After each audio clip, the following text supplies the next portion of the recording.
What's going on, hockey fans? Peter from YHH here with another interview live from Cranberry Township, Pennsylvania. I am so lucky to have Tom Gilbert sitting to my right, former Bloomington Jefferson high school star, University of Wisconsin Badger, and yeah, he played a little bit in the NHL, something like 650 games. Congratulations on that. That's very cool. Thank you. Thank you for sitting down with me. We tried to do this last night, and you ended up going to a youth game that got canceled. It's this is hockey 24/7 when we're here. I've never seen that before. Though Zamboni breakdown, building had to evacuate. So I was actually going to jump on the bench with one of our youth teams in Madison. Didn't work out, so we ended up going to watch another game somewhere else. Yeah. As a hockey guy, do you ever think to yourself, carbon monoxide, carbon schmonoxide, let's play anyway? Well, I mean, to be honest with you, like they wanted to play games at like 9:30, 10 o'clock at night, get over at midnight, just to get them in. And I guess in my eyes, I look back on it as if you're a kid, like, do you want to play that? I think some of the kids wanted to. Like, they wanted to go pick up their bags and go somewhere else. And I'm like, let's just call it. Let's just go to bed early. Yeah. But now I'm 42, so that's why I'm saying you think if we could wrap this up by 7:30, that would be great. Yeah. See, you always played on the top teams in the Bloomington Youth Program, and I always played C and B. So we always got the 9 p.m. ice times. We weren't like you guys where you got to play at 5 o'clock. So maybe someday you will play at 9 and you'll have an appreciation for it. It's true. I mean, I was very fortunate in the times I had to practice. My parents were lucky. I had a younger brother, had to get dropped off at the same time, so we hung out together, and it worked out really, really nice. Yeah, we do want to shout out Corey Gilbert. Corey Gilbert, yep. Now, I have something here for you, Tom. I have a cupcake with 2 candles. Unfortunately, I was unable to get a lighter in here to light them for you, but I have a cupcake for you because you are celebrating 2 anniversaries during the 25-26 season. One of them, it's the 25th anniversary of the incredible book Blades of Glory that came out about your senior year at Bloomington Jefferson High School. And the second one is the 20th anniversary of winning a national championship at the University of Wisconsin. But we're going to start with Blades of Glory because I read it 15,000 times. My copy is dog-eared. If I had it with me, would you sign it for me? Absolutely. It's a classic. It's a classic, yeah. What was the team's reaction to the book? Because I read through it, and I think as a younger kid, my eyes popped out at some pieces. But as I've gotten older, I think this is pretty standard across the state. Yeah, it was good. You know, the guy that wrote it followed us around all year, so we obviously had an idea that the year was going to be recorded, written. You're going to be able to look back on it and relive your glory days, some might say. We had high expectations that year of having success. Obviously, it fell short. So it's a neat aspect of like the everyday life of a player, not only about hockey, but about growing up and playing sports, especially in Minnesota. So it's neat to kind of look back on that and see that somebody wrote a book, about your senior year. How many times have you read it? One. Just one time and then put it down. Okay.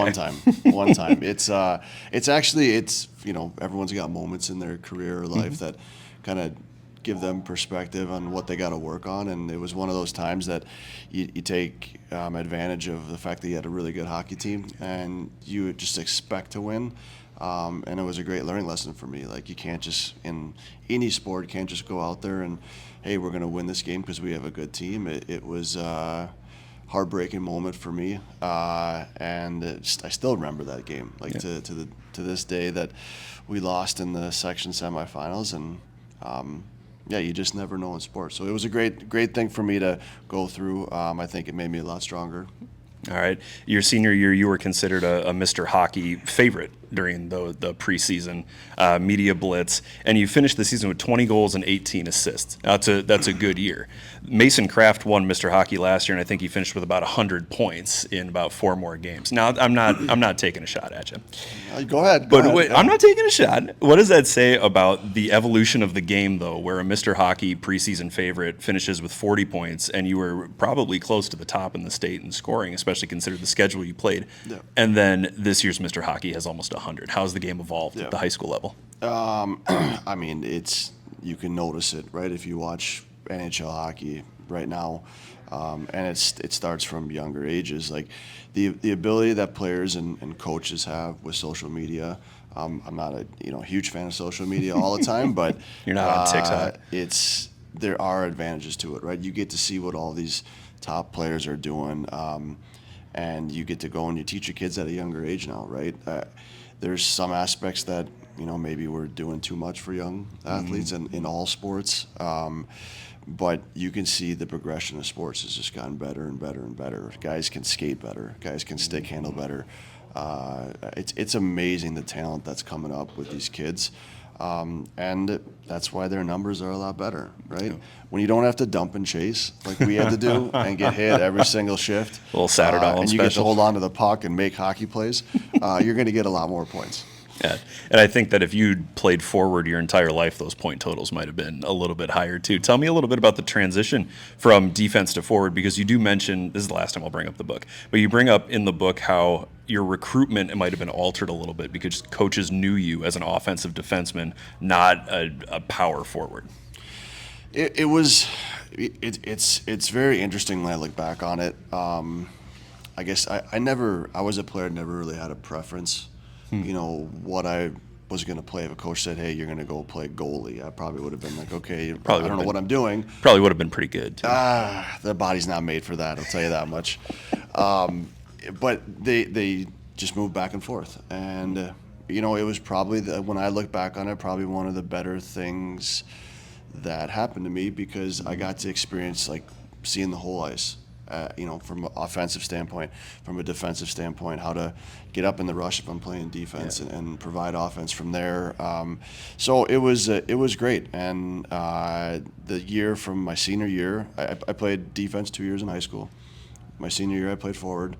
And then when I went to juniors, I actually had no idea what I was going to play. And the coach was like, I want you to play defense. And that's kind of solidified, hey, I'm going to play D. And that's just kind of the transition that it was.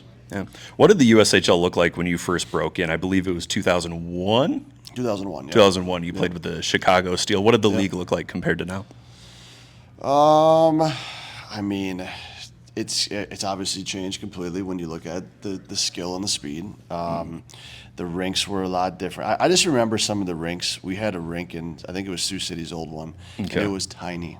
It was like a studio rink, and I remember the biggest player in the league was 6'7", and it was like his stick reached the whole neutral zone. And that's what we had to play, and it was just different. It was big, it was heavy. It just older barns, and now it's just everything just seems to be nicer and more hockey plays and more goals, which is great for the game of hockey. Yeah, and from a coaching perspective, when you hear your kids complain, do you ever bring up those old days? You spoiled little kids have no idea what I went through in this league 20 years ago. There's a fine line with that, right? Because a lot of days kids can't take it. Back in the day, you had no choice. You just, if a coach was mad, you got yelled at, you just took it, right? And it's changed a little bit in that aspect. There's good things and bad things about it, but you just have to be able to manage every single player more than you used to have to, right? Everyone's kind of just a little bit different, and you just got to find ways to manage them that way. Why Wisconsin? I'd imagine you had several college suitors after your year in the USHL. I was waiting. Obviously, I'm from Minnesota. The Gophers were on my sights. I went to junior hockey. They wanted to wait the whole year to watch. It's kind of what they do. And so I was like, okay, whatever. So I just played. That was probably the best thing I did, was just go play, and didn't really care where I ended up. I went on a couple of visits. My last visit was to Wisconsin, and if you've ever been to that campus, I saw it, and my eyes were like, wow, I didn't even realize this was here. It was the best decision of my life in my hockey career, was taking that leap and being like, yep, this is a no-brainer. I love this place. We're going here. I had the worst record my freshman year to a national championship my senior year. So best decision I had in hockey. It's funny. I interviewed Rylan Rooney a couple of days ago. He's a Wisconsin commit. And he said, once I got on campus, they took me to Camp Randall, and I was sold. Yep, yeah. It's awesome. It's all the sports right there on campus. I don't like to look at it the party aspect, but it's obviously always up there for one of the best party schools. So you're going to enjoy the time there with your buddies that be lasting memories forever. The school is great. Schooling's great. The sports are great. It's a no-brainer to go there. It's kind of like worst case scenario. I walk out with a degree from the University of Wisconsin, Madison. Exactly. Oh, darn. Exactly. Poor me, right? You end up winning a national championship your senior year. You said worst record in the country as a freshman to winning a national championship as a senior, and you managed to do it with two of your buddies that are with you now with the Madison Capitals, Andy Brandt and Shane Connelly. Were the three of you always tight in college? Different years, but obviously, when you win a national championship, it doesn't matter like if you hung out all the time or you didn't hang out. It really, our group of guys that year, we've always stuck together. I saw a player actually who's got a son that was here playing at the Fall Classic. He was here, just caught up with him. Who was that? That was Nick Licari. Oh, His kid was playing for Team Minnesota. Duluth legend. Yep, Duluth legend. There's so many guys that live in the Wisconsin, in the Madison area. So what happened, which is why it's great, you win a national championship. Everybody went on and played hockey after. So we all just kind of stayed in Madison. We trained there in the summer. Guys obviously would go different places to go play, but it kind of just became our home, and we started a tradition for even guys that were past us to stick around for a couple of years and train and skate, and then we just called it home. Yeah, Madison is one of those places that kind of sucks you in. You get comfortable, and you're like, you can spend the rest of my life here in Madison. Yep. When was the last time you paid for a beer or dinner in Madison, considering you scored the game-winning goal against BC? You know what? I'd like to say never, but I don't care about that. Actually, I'd rather buy everybody else a beer than get one for free. That's awful nice of you. I would expect that you wouldn't have paid for anything since then. It was no. I like to. I don't even bring it. You know what? It's actually all the guys I play with that bring it up. Okay. I was in the right spot at the right time in that final game, and it's obviously a memory that'll last forever. Those offensive instincts. I watched that clip. I see you drop down from the blue line, catch and release, all that good stuff. And you played with some real studs on that team, too. I mean, Joe Pavelski and Brian Elliott. And I watched a clip from Barry Melrose, and he couldn't say enough good things about your team. The talent on that team was insane. It was good. We had a combination of everything. I actually go back and watch that game, and you talk about skill that's nowadays, and I watched that game. Like, we dumped the puck, I think, more times than I've seen our team in the USHL dump the puck. And it was like every puck was deep. It wasn't a lot of hockey players, but we all bought in, and we had really, really good hockey players that bought in, and that kind of is why we won a national championship. Everyone was on the same page, regardless of skill level. We had a lot of good players. A lot of guys went on to play at least one NHL hockey game, played in the minors for a while, played over in Europe for 10 plus years. So it was a great group of guys, very special. And your pro career, starting with a full season in the AHL. But I want to ask you, you were drafted in 2002, and you didn't touch professional ice for almost 5 years after that. Was that a lesson in patience for you? Were you kind of like, I need to get there, or were you having so much fun at Madison, you were okay waiting a few years? What was that exercise in patience like for you? Well, I guess I was kind of naive on the expectations of when you go pro. I didn't actually know, to be honest with you. I was just playing. So I wasn't ready, to say the least, to even make that jump. Probably even my junior year, I don't even know if I was ready, to be honest with you. So it's just one of those things that some players need more time. Some players need time to develop, to get bigger. I was like $180 soaking wet my freshman year.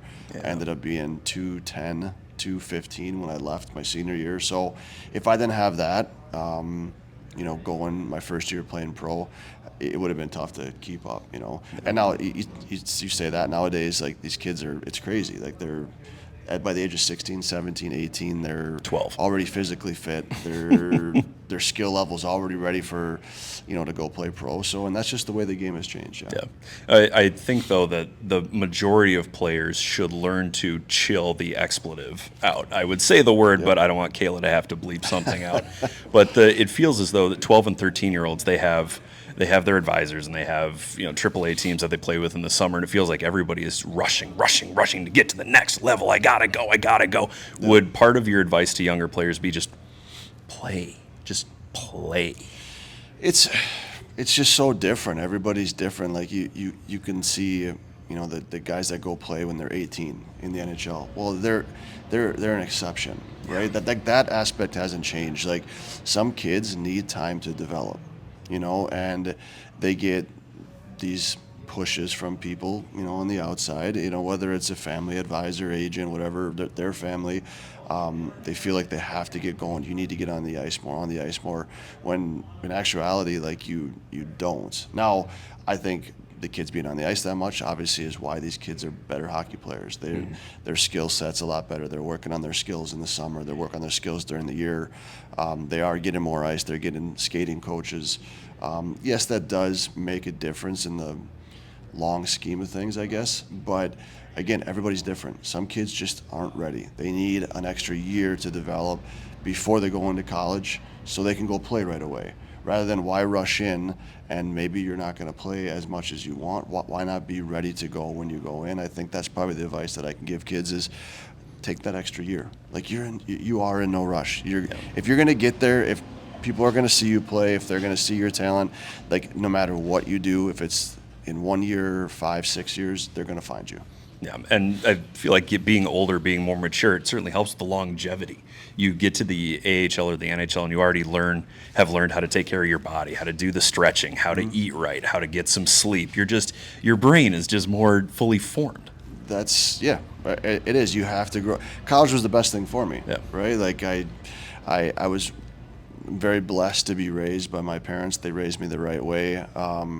And then you get to college and you're living on your own. You got to grow up. You got to go to school. You got to find ways to manage your time and play a sport, be exhausted, and then go take a test, right? So, and then you also got to, have fun with your friends. So you got to balance a lot of different aspects. And it was the best thing about growing up.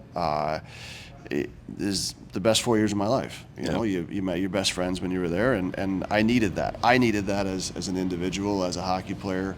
And it kind of shaped me the rest of the way throughout my career. You got to learn how to not eat cereal for every meal, and you start to learn how to cook on your own. Yeah, you can't just go eat Qdoba or Chipotle every single meal because that's going to catch up to you fast.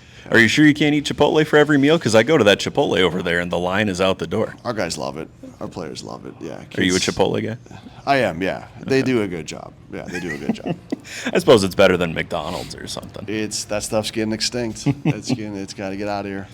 The relationship between you, Shane, and Andy, is that a prime example of how the relationships in hockey can carry you to certain jobs? Like you ended your career in Germany, and then there's a gap in your resume on elite prospects, and then you pop up on the Madison bench. Is that just kind of the beauty of hockey relationships, that you might be done playing, but you're not done in the game? Yeah, that's hockey for you. Like, there's a rare few that maybe you don't get along with, but outside of playing on the ice, like you meet guys outside the ice. Hockey players are awesome. Like that's my opinion, but I think everybody just gets along. It's easy to hang out, at my age, go for a beer with them and tell some stories or chat, talk hockey. And once you're in it, like I took a year off, which was awesome, but I love the game. I wanted to get back into it. I was fortunate enough to, have Andy, who was at the University of Minnesota just for a year, but he popped over here. Obviously, we were friends, obviously, before, but now that we're here, we hang out all the time. It was such an easy transition. Obviously, with Shane, too, it makes it more fun. It's a band of brothers to go and coach and try to help out the next generation of kids. 650 NHL games across, 5 or 6 franchises. Were you a little upset when Scott Gomez showed up and usurped you as having the best NHL resume in the league? I actually played with Scott for a year, which was great. He's a funny guy. He's got stories that he could tell you all day long. Okay. And it's great. It's great having guys that have played, and I just look at it for the most part of helping out the younger generation, right? Giving back what you're blessed to have and what you went through. Very fortunate for the longevity of my career, and if I can give back anyway, this has just been great to help out these kids. How do you feel about the trajectory of the USHL? It seems like it's been on a nice steady climb since you were in the league in the early 2000s, but where do you think it's headed? Great question. I I hope it continues to keep climbing, to be honest with you. The U.S. has done an awesome job with developing. Like, their path, I think, they've done a really, really, really good job. Obviously, Canada is the country is known for hockey, right? So I think the gap of us closing with them just keeps getting better and better. And a lot has to do with, I think, just the development plan, like teaching kids skills, trying to catch up in that aspect, skating. And then again, for guys that have been there to give back, I think it's awesome. All right, if you had to give one piece of advice to players, not from an assistant general manager perspective or a coaching perspective, but a player-to-player, guy-to-guy in the locker room, what is your best piece of advice for the young guys? Oh, wow, that's a really, really good question.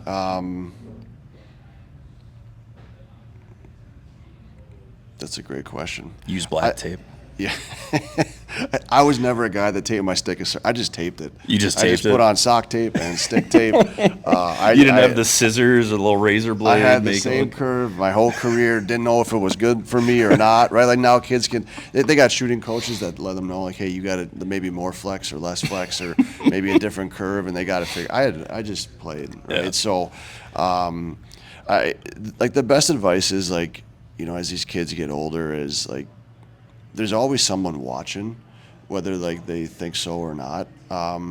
And to be consistent and keep working every single game rather than, taking days off as you get older. Like, I think that's probably the biggest bit of advice I can get, is like, to be consistent in that aspect, to have a good routine every single time you touch the ice, whether it's practice, whether it's game, whether you're warming up for a game, right? Like, have a set routine where it gets you dialed in every single time you're about to go skate is something that lasts forever, right? And some kids it takes a while to learn, but that's it for me. I try to teach my son, who's 10 years old, like, hey, what are we doing for a warm-up for you? And he's like, I don't know, like, running around with my friend, you know what I mean? And Play Pokemon Go. Play Pokemon, but like, just little things like, okay, how are you going to get ready for a hockey game? Okay. And you just try to instill that from every year that they're young to they're old. So by the time like they get to that moment, that's going to take them to the next level. They're ready to go. Yeah. And it doesn't even have to be anything crazy. Like, No. we had a team show up at a tournament, and they asked for a space so that they could do their dynamic warm-up, which included yoga mats and hula hoops. And I was kind of like, you guys showed up with a U-Haul for your dynamic warm-up stuff, but making sure that everybody's ready to go at a certain time, that they're doing their high knees and their butt kicks and whatever. Yep. Right. That's it too. And just be a hardworking player. That's it. Compete is our biggest motto for our team. It trumps everything else, right? If you're not going to compete, you're never going to play at the next level. All right. I don't think I could have said it any better myself, and I played high school hockey. I didn't even play in the NHL or in college like you. That's Tom Gilbert, Bloomington native, Bloomington Jefferson legend, the assistant general manager, and the associate head coach. Associate head coach. It's way too many labels. Your resume's kind of long, Way too man. many labels. Yeah. Your LinkedIn must be just complete chaos. I don't do that stuff. You don't do LinkedIn? I don't do LinkedIn. You don't want to connect on LinkedIn with me? Well, maybe I will. No. Is it something maybe I said? I will. No. It's good. No. Tom, thanks so much for being here. Yep. Thanks. Appreciate it.